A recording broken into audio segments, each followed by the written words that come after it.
Bonjour, bonjour et bienvenue sur KTV en direct à la télévision, à la radio et sur les réseaux sociaux pour ce temps de parole consacré au football. Et pour en parler, nous recevons par Skype le directeur de la Ligue mahoraise de foot, Aurélien Timba. Bonjour.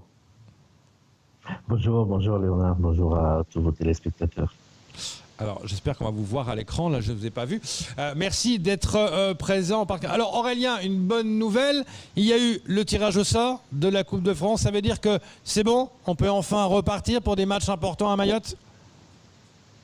Oui, effectivement, oui. Rebonjour Léo, rebonjour à tout le monde. Effectivement, c'est une grosse bouffée d'oxygène, une très bonne nouvelle que de pouvoir jouer dans quelques jours là, puisqu'effectivement on a fait le tirage au sort vendredi dernier. Alors on va lancer le même week-end du 26-27 par la Coupe de France et par la première journée de championnat. Et à ne pas oublier, le week-end dernier, on a commencé déjà donc avec les plateaux des petits. Donc justement, ce qui est bien là, c'est que c'est le début. Hein, on rappelle. En fait, rappelez-nous un peu comment se déroulent ces matchs de Coupe de France, parce que c'est pas toutes les équipes qui ont été tirées au sort. C'est pas toutes les équipes qui jouent le week-end prochain. C'est ça. Ça veut dire que là, pour le premier week-end, c'est le premier tour de cadrage, donc ça concerne uniquement les équipes de Régional 4, puisque c'est elles qui entrent en lice dès le premier tour.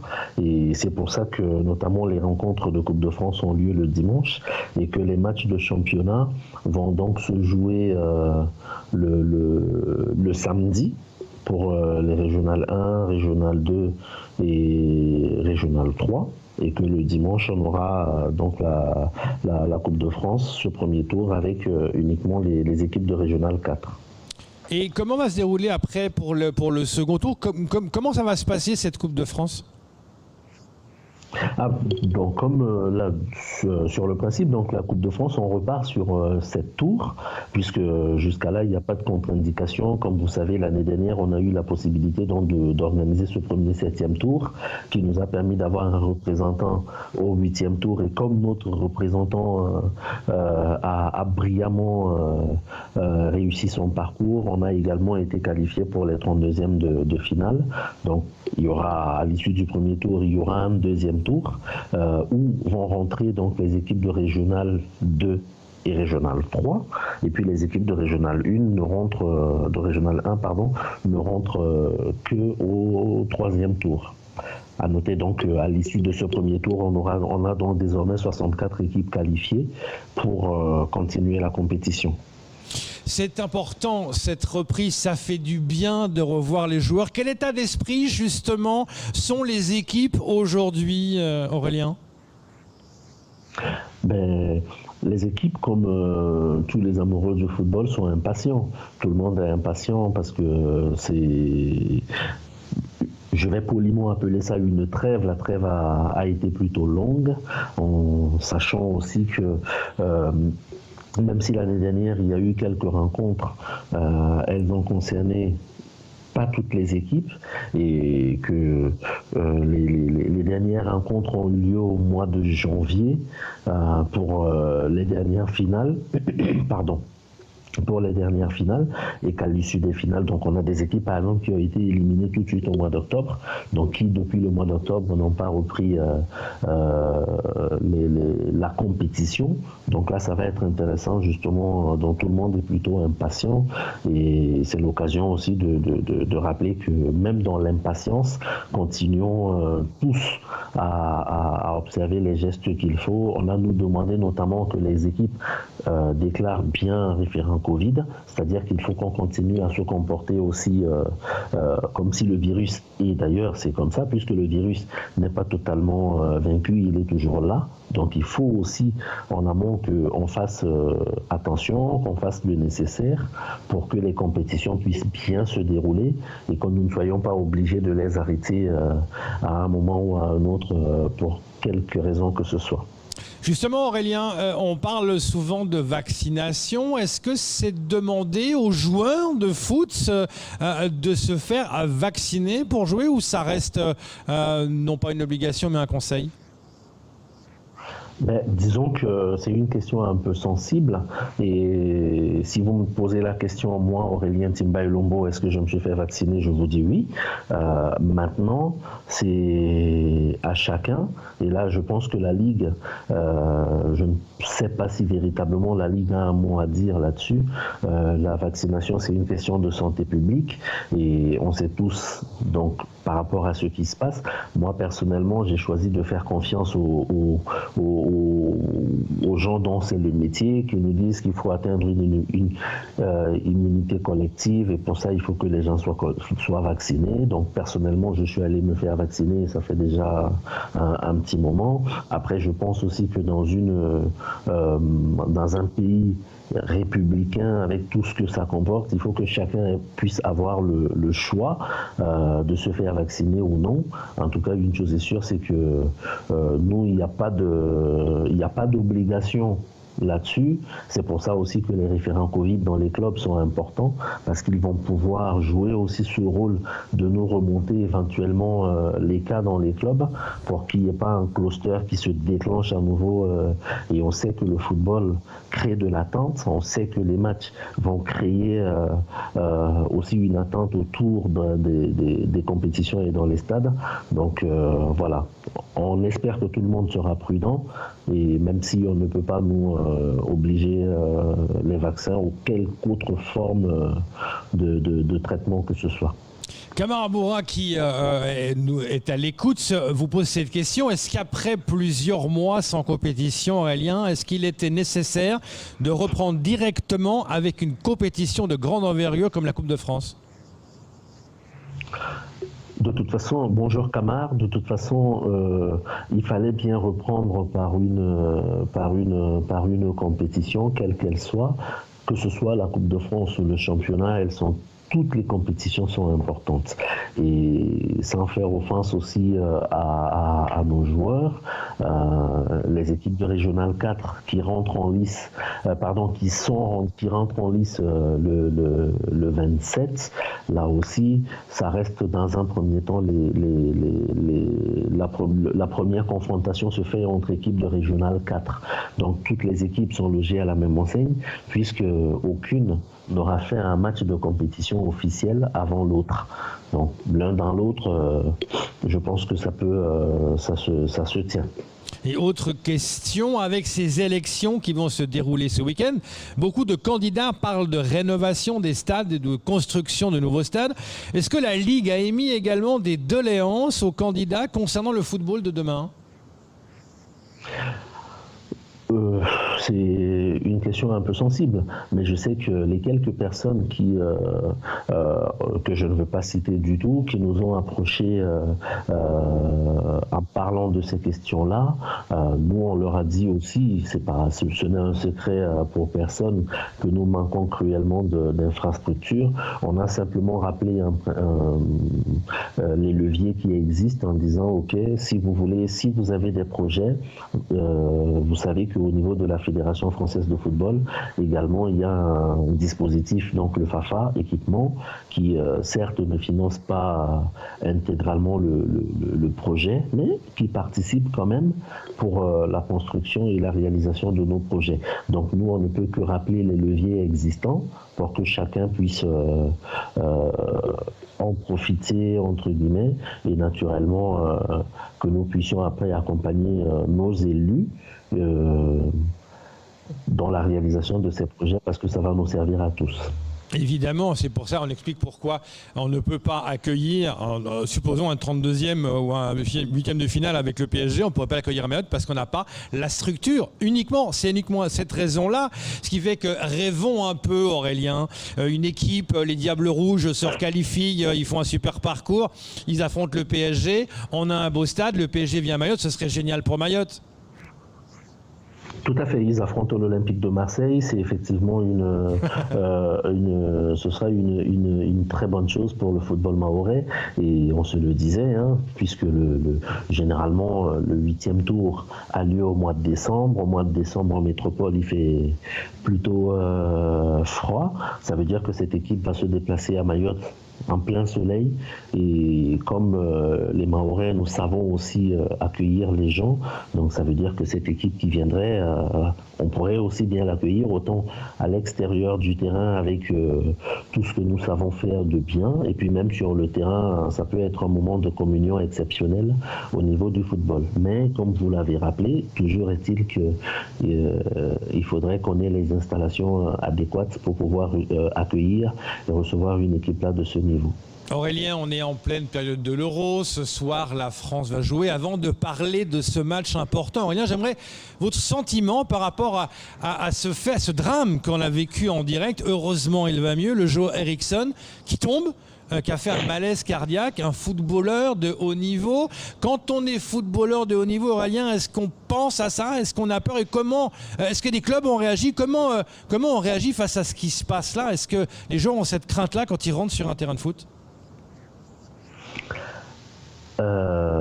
Tout le monde va me pardonner un peu, mais l'homme de Dieu que je suis, à ces moments-là, on se rend simplement compte, Léo, que la vie ne tient finalement qu'à un fil, et que on ferait mieux aussi à des moments de l'apprécier et de ne pas trop s'éloigner de l'essentiel. On passe tellement de temps les uns les autres à se faire du mal, à colporter des rumeurs, à déstabiliser, à essayer de déstabiliser les autres, dans une méchanceté qui n'a pas de pareil, et on se rend compte simplement que en un laps de temps, la vie peut basculer. Et comme tout le monde, j'ai pas vu les images parce que je regardais pas le match, mais après j'ai vu les informations et j'étais plutôt satisfait de voir qu'il est en train de s'en sortir, que les gestes ont été appliqués tout de suite, et par la grâce de Dieu, il va s'en sortir, ce qui est un vrai miracle, parce qu'on sait tous que ce type d'accident, à 99,9% des cas, tous ceux qui ont eu cet accident avant lui ont traversé, quoi.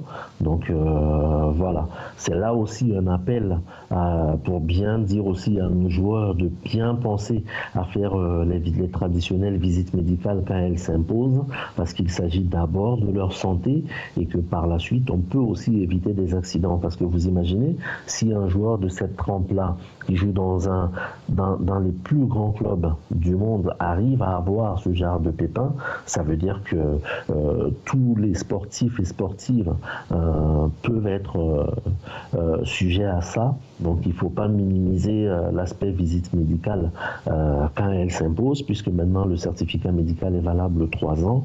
Donc voilà, grosse satisfaction qu'ils s'en soient sortis. Et une fois de plus, si on peut surfer sur tous ces leviers pour finalement montrer aux uns et aux autres que la vie ne tient qu'à un fil et qu'il faudrait se concentrer à l'essentiel et pas sur des futilités, ce serait vraiment pas mal.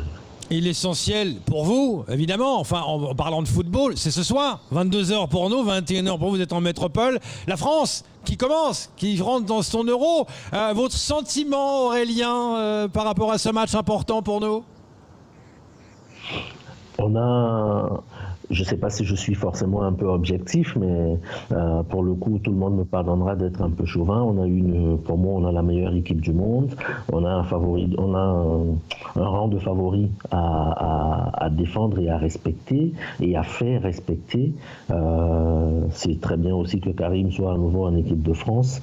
Donc voilà, on attend avec impatience, et en plus on ne commence pas par l'adversaire le plus simple, mais tout ça c'est bien aussi par rapport par exemple à Camar qui posait la question tout à l'heure de savoir si c'était pas commencé difficile déjà par un match aussi important, notamment en Coupe de France. Mais là on voit que nos Bleus aussi ne vont pas commencer par un adversaire moindre. Donc allez les Bleus, tous derrière eux, et tous ceux qui ont les petits maillots, que chacun se regarde le match ce soir avec son maillot pour envoyer des ondes positives à l'équipe de France. Et vous avez votre maillot, vous le mettrez, Aurélien, ce soir, j'espère quand même. Ah bien sûr. Bien sûr, bien sûr. Alors je suis partagé parce que j'ai le bleu et le blanc.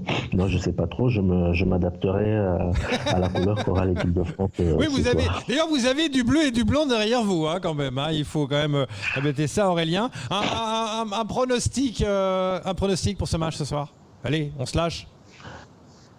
Pronostic et non débuteur? Allez, je me lance. Donc, en exagérant, allez, je vois un petit 2-1 pour nous.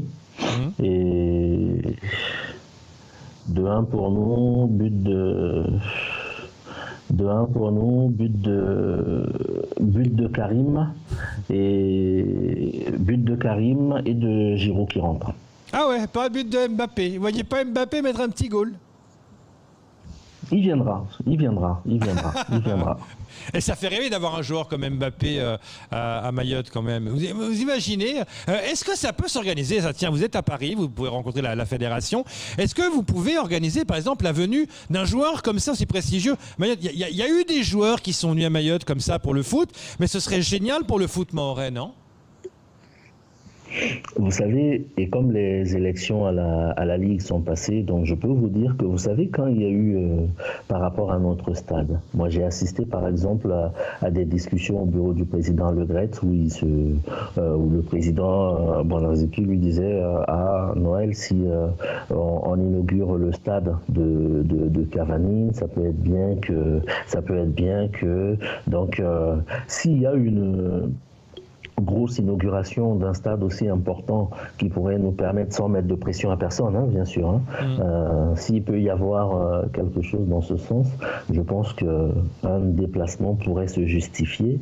Maintenant, il faut qu'on ait les installations nécessaires pour pouvoir organiser ce type de manifestation. Sinon, pourquoi viendrait-il simplement, certes, pour nous soutenir, ça peut déjà être une bonne chose, mais l'un dans l'autre, ça peut être effectivement plus intéressant de les recevoir dans un contexte festif et footballistique. Aurélien, une question de Kamar Bourrin. Est-ce que pour l'Euro, la Ligue a les moyens d'envoyer des jeunes pour un match de l'équipe de France?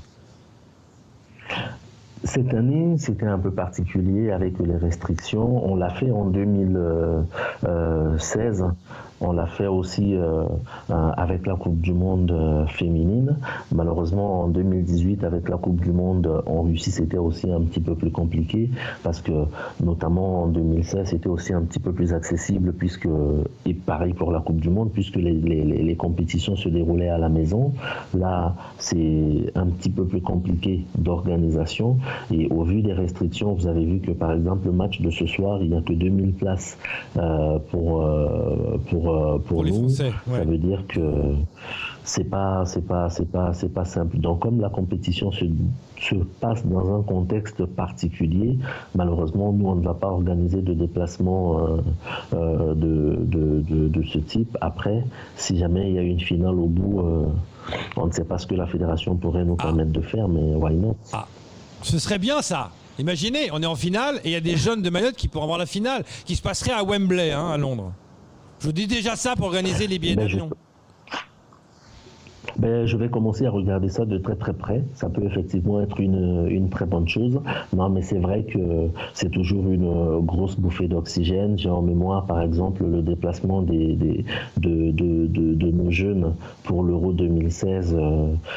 J'ai eu la chance d'être derrière certains au stade Vélodrome pendant le match de l'équipe de France. Et c'était juste inouï. Et ceux qui ont participé en 2016. Je pense qu'aujourd'hui, ils en gardent encore les étoiles plein les yeux et beaucoup de souvenirs dans le cœur. Donc, ce sont des moments aussi que nous, on aimerait faire vivre à tous nos jeunes, à toutes nos jeunes filles qui jouent et qui veulent jouer dans une logique simplement de s'amuser et pas forcément devenir des professionnels. Donc, s'il y a une opportunité, on le fera avec plaisir. Mais là aussi, on ne revendique rien. Au vu des conditions sanitaires qui frappent le monde actuellement, on se dit simplement que les Bleus, vous savez, quand le sang est bleu, blanc, rouge, qu'on soit à Munich ou à Mayotte, on peut très bien soutenir l'équipe de France sans problème.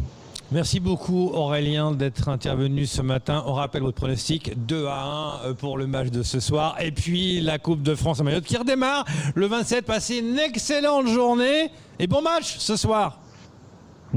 Merci Léonard, merci Kamar. Bon match à tout le monde. Allez les Bleus et puis soutien et on encourage notre équipe. C'est ça, merci beaucoup. Très bonne journée à vous. C'est tout pour ce temps de parole. Tout de suite, la suite de nos programmes.